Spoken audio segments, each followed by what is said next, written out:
तो महाराज जैसे ही मैया रोने लगी, इधर माता कुंती भी आ जाती है, मोहन भी आए। पांचों पतियों ने जब देखा कि मेरी पत्नी रो रही है, तो कहने लगे द्रौपदी तुम चिंता मत करो, जिस किसी ने अगर तुम्हारे बालकों को मारा है मैं उसे जीवित नहीं छोड़ूंगा। द्रौपदी जो थी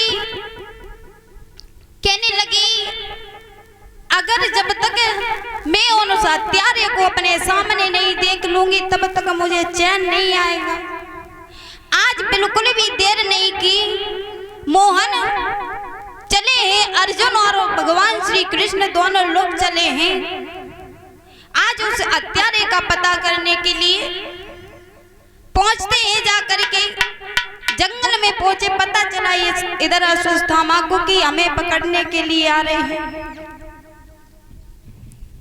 इधर क्या हुआ, वो पांचों बालकों के शीश जो थे अश्वत्थामा जो था लेकर के पहुंचा दुर्योधन के पास। तो दुर्योधन ने जैसे ही देखा तो महाराज एक एक करके सारे शीश जो थे फोड़ दिए। तो महाराज भीम के जो पुत्र का शीश था वो शीश जैसे ही फोड़ा तो उसे कुछ महसूस ना हुआ। तो उसने ये सोचा कि हाय अश्वत्थामा तूने ये क्या किया, मेरे वंश को ही खत्म कर दिया। क्योंकि दुर्योधन को ये श्राप लगा था जिस दिन अगर तुझे बहुत प्रसन्न, जिस दिन तू बहुत प्रसन्न होगा और उसके बाद अगर तुझे दुख होगा तो तेरी मृत्यु हो जाएगी। तो महाराज जब उसने ये सब सोचा तो उस दिन उसकी मृत्यु हो गई। इधर अश्वत्थामा जो था भाग खड़ा हुआ कि अब तो मैं पकड़ा जाऊंगा, मारा जाऊंगा। वहां से भाग गया, कन्हैया ने पकड़ लिया जाकर के। तो महाराज जैसे ही पकड़ा कहने लगे आज तुझे जीवित नहीं छोड़ेंगे। द्रौपदी के सामने ले जाकर के खड़ा कर दिया।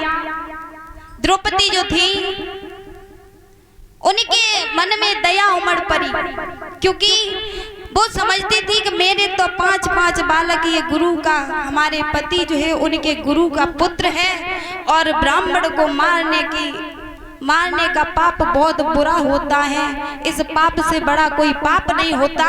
तो महाराज जैसे ही उन्होंने इतनी बात सोची उनके दिल में दया उमड़ पड़ी, हमारे तो पांच पांच बालक मारे गए और अगर मैं ही जानती हूँ, क्योंकि एक माँ का दर्द सिर्फ एक माँ ही समझ सकती है।